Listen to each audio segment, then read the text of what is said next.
أعوذ بالله من الشيطان الرجيم. بسم الله الرحمن الرحيم.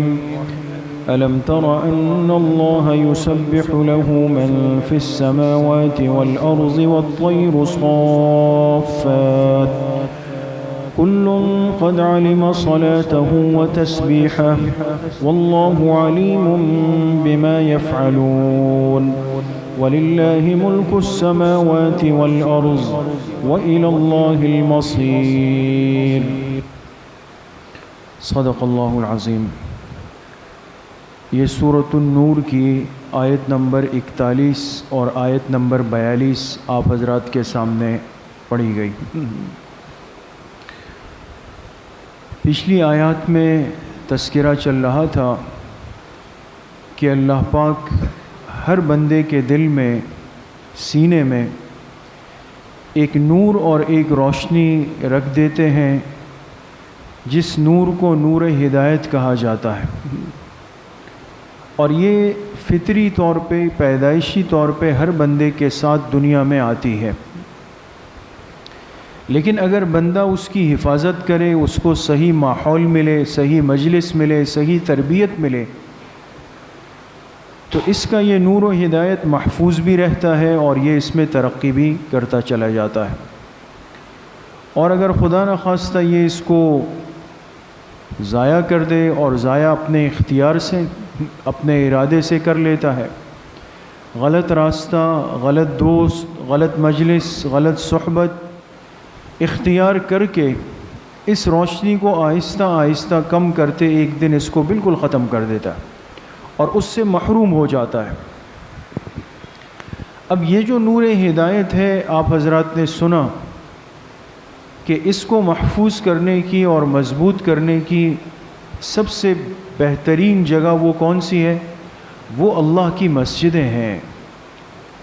فی بیوت اذن اللہ ان ترفع، اللہ کے گھر ہیں.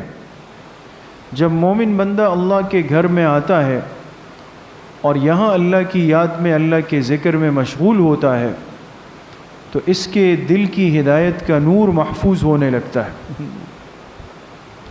اور اگر خدا نخواستہ کوئی اس سے دور ہوتا ہے، اپنے آپ کو محروم کر دیتا ہے، تو آپ حضرات نے سنا اللہ نے دو مثالیں دی اس کی. ایک اس کافر کی مثال دی کہ جس کو ایسا محسوس ہوگا کہ دور پانی ہے لیکن قریب جائے گا تو وہ سراب ہے، چمکتی ہوئی ریت نظر آئے گی. اور دوسرے اس کافر کی مثال دی کہ جو اندھیروں میں ڈوبتا ہوا چلا جا رہا ہے، سمندر کا اندھیرا ہے، پھر موجوں کا اندھیرا ہے، اور پھر اس کے اوپر سیاہ بادلوں کا اندھیرا ہے، محروم ہو جاتا ہے. تو ان آیات سے میرے دوستوں بزرگوں یہ بات سمجھ میں آئی کہ اگر انسان اور ایک صاحب ایمان یہ چاہتا ہے کہ اس کا دل روشن رہے، نور ہدایت اس کا محفوظ رہے، وہ اس میں ترقی حاصل کرے، تو ضروری ہے کہ یہ اپنے لیے ماحول یعنی اللہ کے گھروں سے جڑا رہے، اور اس کے ساتھ ساتھ اللہ پاک کی یاد یعنی اللہ کے ذکر سے، اللہ کی تسبیح سے وابستہ رہے. آج کی جو دو آیات ہے، اس میں اللہ پاک نے ہمیں سمجھانے کے لیے کہ اس عمل کو، اللہ کی یاد کو ہم نے آج اتنا معمولی اور حقیر سمجھا ہوا ہے. بھئی یہ تو ایک نفلی عمل ہے، موقع مل جائے تو انسان کر لے، نہیں ملے تو چھوڑ دے، کون سا فرض واجب ہے. اب اللہ پاک بتانا چاہتے ہیں کہ میری یاد، میرا ذکر، میری تعریف، میری تسبیح، میری مدح، یہ اس کائنات میں کون کون کرتا ہے. ان آیات کا ترجمہ ہے: الم ترى، اے انسان، اس امت کو مخاطب کیا، کیا تم غور نہیں کرتے ان اللہ یسبح لہ، کہ بے شک اللہ کی تسبیح میں لگے ہوئے ہیں، من فی السماوات والارض، ہر وہ چیز جو آسمانوں میں ہے اور جو زمین میں. زمین و آسمان کی ہر مخلوق وہ اللہ کی تسبیح میں مشغول ہے. والطیر صافات، ایک مثال دی، یہاں تک کہ وہ پرندے بھی جو پر پھیلائے ہوئے ہوا میں اڑتے ہیں، پرندے بھی اللہ کی تسبیح کر رہے ہیں. کل قد علم صلاتہ و تسبیحہ، اور ہر مخلوق کو اللہ پاک نے علم دیا ہوا ہے اللہ کی اطاعت کا، اللہ کی تسبیح کا۔ ہر مخلوق کے پاس علم ہے کہ مجھے اللہ کی فرما برداری اور اللہ کی تسبیح کیسے کرنی۔ واللہ علیم بما یفعلون، اور اللہ کی ذات باخبر ہے جو کچھ یہ مخلوقات کرتی ہے۔ وَلِلَّهِ مُلْكُ السَّمَاوَاتِ وَالْأَرْضِ، اللہ ہی کی بادشاہت ہے آسمانوں اور زمین میں۔ وَإِلَى اللَّهِ الْمَصِيرُ، اللہ ہی کی طرف لوٹ کر سب کو جانا ہے۔ تو یہ آیات میرے دوستو بزرگوں، یہ ہمارے لیے بڑی عبرت کی آیات ہے، بڑی عبرت کی آیات ہے۔ انسان اشرف المخلوقات ہے، اس کو جو قرب ملا ہے، اس کو جو مقام مرتبہ عزت ملی ہے، وہ اس کائنات کی باقی کسی مخلوق کے حصے میں نہیں آ سکی ہے، کسی مخلوق کے حصے میں نہیں آ سکی۔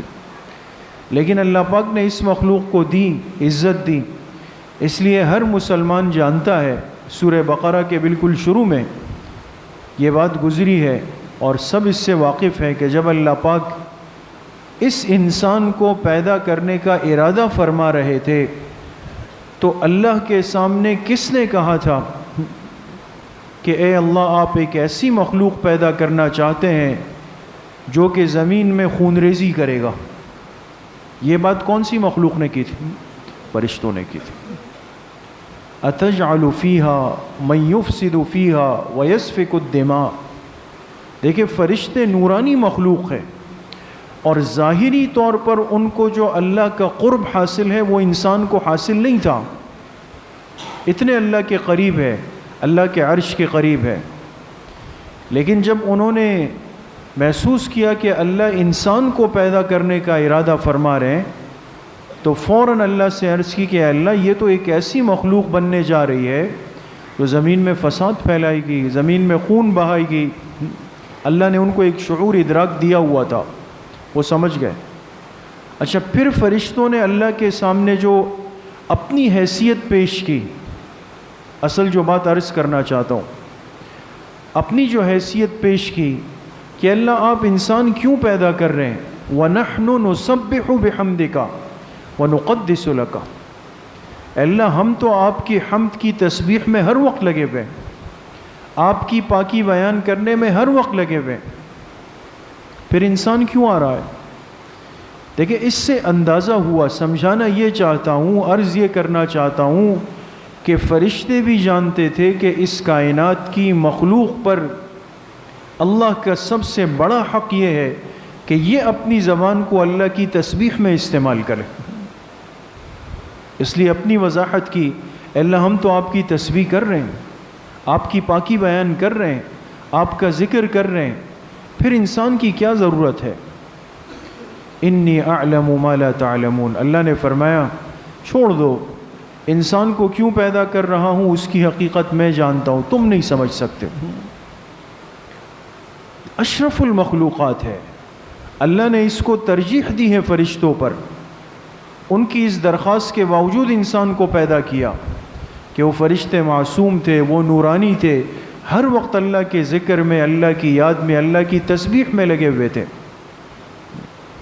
لیکن جو ذکر، جو تسبیح اس بندے کی زبان سے نکلتا ہے وہ اللہ کو جتنا پسند ہے اور کسی مخلوق کا پسند نہیں ہے دوستو۔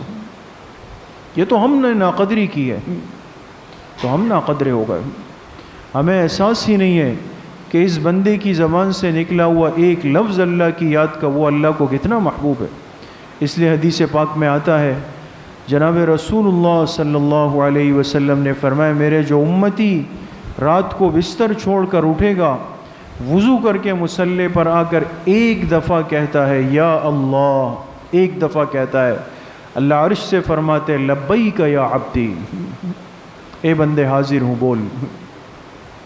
ایک دفعہ کی پکار پر، اور ہم دن میں کتنے گناہ کرتے ہیں، کتنا اللہ کو ناراض کرتے ہیں، اس کے باوجود بھی اللہ کی رحمت منتظر ہوتی ہے دوستو۔ تو کائنات کی ہر چیز اللہ کی تسبیح میں، اللہ کی یاد کے اندر لگی ہوئی ہے۔ اس لیے شیخ سعدی رحمۃ اللہ علیہ فرماتے ہیں، برگ درختان سبز در نظر ہوشیار، ہر ورق دفتریست معرفت کردگار. فرمایا اے بندے تم نے غور ہی نہیں کیا آج تک.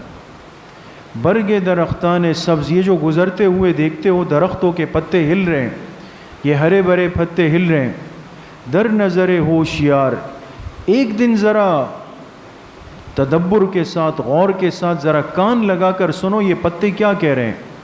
ہر ورق دفتریست معرفت کردگار، اس درخت کا ایک ایک پتا پروردگار کی یاد میں لگا ہوا ہے. اللہ کو یاد کر رہا ہے، ہر چیز یاد کر رہی ہے. اس لیے میرے عزیزوں دوستو بزرگوں، ہمیں تو شعور نہیں، ادراک نہیں، لیکن اللہ پاک نے قرآن کریم میں دوسری جگہ پہ بھی ذکر کیا، کل قد علم صلاته وتسبیحہ وَإِن مِّن شَيْءٍ إِلَّا يُسَبِّحُ بِحَمْدِهِ وَلَكِن لَّا تَفْقَهُونَ تَسْبِيحَهُمْ. فرمایا اس کائنات کی ہر چیز اللہ کی تسبیح کر رہی ہے، لیکن تم اس کو محسوس نہیں کر سکتے ہو. وہ کر رہی ہے، وہ اپنی جگہ پر لگی ہوئی. لیکن انسان کا کمال کیا ہے؟ اب بات سمجھے دوستو، اس انسان کا کمال الگ ہے جس کو ہمارے مفسرین نے نقل کیا. ہر مخلوق کی تسبیح کو اللہ پاک نے خاص کر دیا ہے ایک کیفیت کے ساتھ، ایک کیفیت کے ساتھ. وہ اسی کیفیت میں لگ کر اللہ پاک کی تسبیح کرتے ہیں، اس سے تبدیل نہیں ہو سکتے. بہت غور سے سنیے گا دوستو، اس کیفیت کو وہ خود سے بدل نہیں سکتے. وہ کس طرح؟ تو فرمایا کہ اللہ نے درختوں کو پیدا کیا. درخت کھڑے ہوئے یہ قیام کی حالت میں اللہ کی تسبیح پڑھتے ہیں، لیکن درخت قیام چھوڑ نہیں سکتا ہے. کبھی آپ نے دیکھا کہ درخت نے آرام کے لیے تھوڑی دیر نیچے بیٹھا ہو؟ نہیں بیٹھ سکتا. ہاں، اللہ کا حکم آئے، آندھی چلے، وہ گر جائے، ٹوٹ جائے، جل جائے، وہ اس کے بس میں نہیں ہے. لیکن درخت کی تسبیح کس حالت میں ہے؟ حالت قیام میں. یہ اور کچھ بھی نہیں کر سکتا. اور جتنے چوپائے ہیں، چوپائے جانور جو چار پیروں پہ چلتے ہیں، فرمائے ان کی تسبیح حالت رکوع میں ہے. یہ رکوع میں گائیں، بیل، بھینس، اونٹ، دیکھیں یہ رکوع کی حالت میں گھوم رہے ہیں، یہ تسبیح پڑھتے ہیں. اور فرمائے جتنے حشرات الارض ہے، یہ جو کیڑے مکوڑے ہیں، سانپ ہے، چیونٹیاں ہیں جو زمین سے چپک کر چلتی ہے، علماء نے فرمایا ان کی تسبیح حالت سجدے کی ہے. یہ ہر وقت زمین سے لگے ہوئے، یہ اس کو نہیں بدل سکتے. اور فرمایا کہ جو پہاڑ ہیں جن کو اللہ نے جما دیا، ان کی تسبیح حالت قاعدے کی ہے. قاعدے میں جو ہم بیٹھتے ہیں نا، التحیات للہ والصلوات، یہ ان کی تسبیح ہے. اب اندازہ لگائیں، ہر مخلوق کو اللہ نے تسبیح کا احساس و ادراک دیا اور وہ اللہ کی تسبیح کر رہی ہے، لیکن جو کیفیت ایک دفعہ مل گئی وہ اس سے ہٹ نہیں سکتی. لیکن حضور علیہ الصلوۃ والسلام کی امت اور اس انسان کا کمال دیکھیں کہ اس کو اللہ پاک نے ہر موقع کا ذکر دے دیا. یہ کھڑے کھڑے بھی ذکر کرتا ہے، یہ رکوع میں بھی سبحان ربی العظیم کہتا ہے، سجدے میں سبحان ربی الاعلیٰ کہتا ہے، التحیات میں بیٹھ کر کہتا ہے، لیٹ جائے تب بھی اللہ کا ذکر کرتا ہے، بیٹھ جائے تب بھی ذکر کرتا ہے، چلتے ہوئے بھی کرتا ہے، گھر میں بیٹھ کے کرتا ہے، سفر میں کرتا ہے. ہر حال میں اللہ نے اپنا ذکر اس کے لیے آسان کر دی. یہ اور کسی مخلوق کے حصے میں نہیں آیا دوست. ہمارے لیے بہت آسان ہے، لیکن ہم اپنے اوقات زندگی کو برباد کرتے ہیں. تسبیح کا، اللہ کے ذکر کا، اللہ کی یاد کا کوئی احساس آج تک اپنے اندر پیدا نہیں کیا کہ جی یہ کتنا ضروری ہے، کتنا ضروری ہے. اس لیے میرے محترم دوستوں، بھائیوں اور بزرگوں، یہ آیات ہمیں جھنجھوڑ رہی ہے کہ یہ پرندے ہواؤں میں اڑتے ہوئے یہ اللہ کو یاد کر رہے ہیں، اللہ کے ذکر میں لگے ہوئے ہیں، اللہ کی یاد کے اندر مشغول ہیں، لیکن ہم اشرف المخلوقات ہو کر اپنی زبان کو اللہ کی یاد سے، اللہ کے ذکر سے محروم رکھتے ہیں. تو نتیجہ کیا ہوتا ہے؟ جب انسان اللہ کے ذکر سے دور ہو جاتا ہے، اللہ کی یاد سے دور ہو جاتا ہے، تو اللہ کی رحمتیں، برکتیں، نصرتیں اس سے دور ہونے لگتی. اس لیے دیکھیں جو بھی خیر کا کام ہے، ہماری دعوت و تبلیغ کی اتنی بڑی محنت دنیا میں چل رہی ہے، اس میں آپ دیکھیں بزرگوں نے ترتیب بنائی کہ جماعت گشت پہ جائے گی تو ایک ساتھی مسجد میں ذکر کرے گا. ایسا ہی ہے نا. یہ ذکر کیوں کر رہا ہے؟ یہ ذکر کیوں کر رہا ہے؟ مفتی زین العابدین صاحب رحمۃ اللہ علیہ نے فرمایا کہ اگر مسجد کا یہ ساتھی ذکر میں کمزور پڑ جائے گا، باہر گشت کی جماعت کو لازماً کوئی تکلیف ہوگی. اس کی اتنی بڑی طاقت ہوتی ہے. اس کے ذکر کی برکت سے اللہ پاک ان کی حفاظت بھی کرتے ہیں، ان کی زبان میں اللہ پاک الفاظ میں برکت ڈال لیتے ہیں. کوئی کام اللہ کے ذکر کے بغیر چل نہیں سکتا ہے دوستوں، یہ آپ یقین کر لیں. ہم غافل ہو چکے ہیں، نہ زبان اللہ کی یاد میں، نہ دل اللہ کی یاد میں. ذکر کی مجلسیں بہت کم ہیں، ذکر کے ماحول بہت کم ہو گئے ہیں دوستوں. اس لیے یہ درخواست ہے، ہمیشہ کرتے ہیں کہ ذکر کی عادت ڈالیں، تسبیحات کی پابندی کریں، اس کو اپنے معمولات کا حصہ بنائیں. دن کی جو تسبیحات ہے لازماً اس کو پورا کریں. جیسے اگر صبح ناشتہ نہیں کریں تو سر میں درد ہوتا ہے نا، شکایت کرتے ہیں، بیوی پہ ناراض ہوتے ہیں کہ تم نے ناشتہ نہیں بنایا وقت پہ. ایک دن کا ناشتہ رہ جائے تو سارا جسم متاثر ہے، لیکن سال ہا سال گزر گئے، اللہ کا ذکر نہیں ہوا، کوئی فرق نہیں پڑ رہا. تسبیحات اتنی پکی ہو جائے کہ بس دن بھر کے معمولات لازماً پورے ہوں، لازماً پورے ہوں.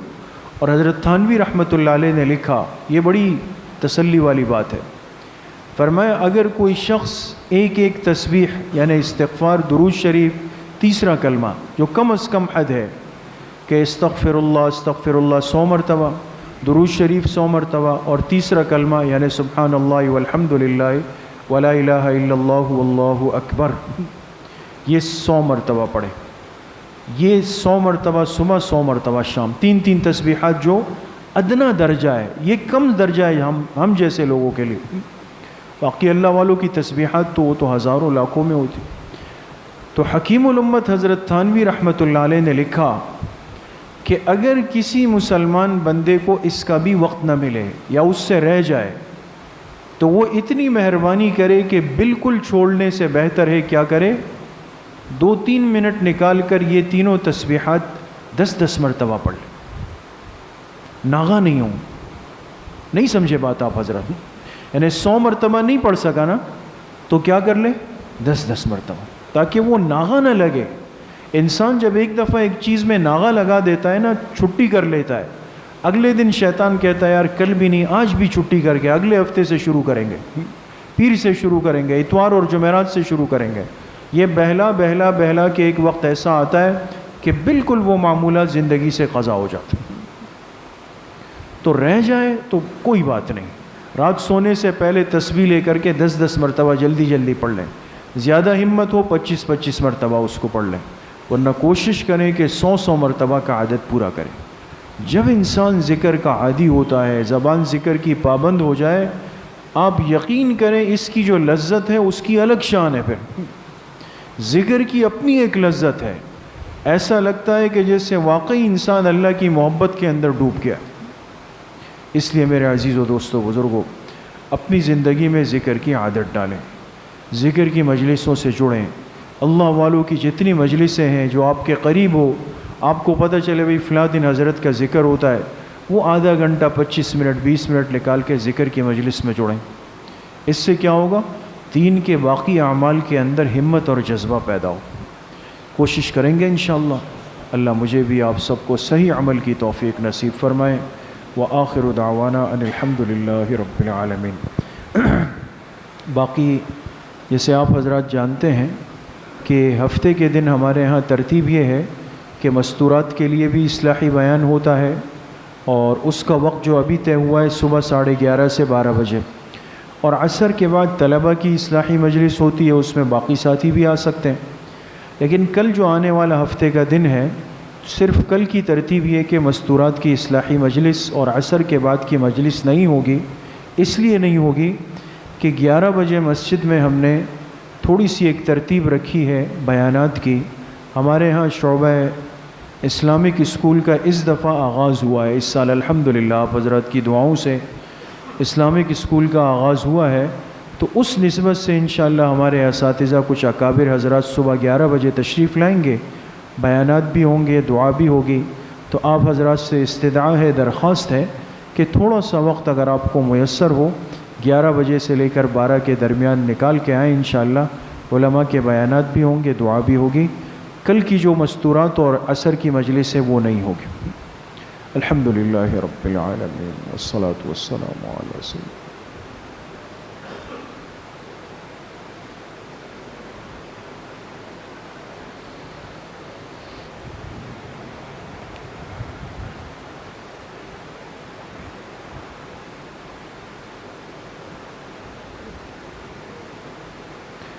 وصلی اللہ وسلم علی نبینا محمد وآلہ واصحابہ اجمعین برحمتک.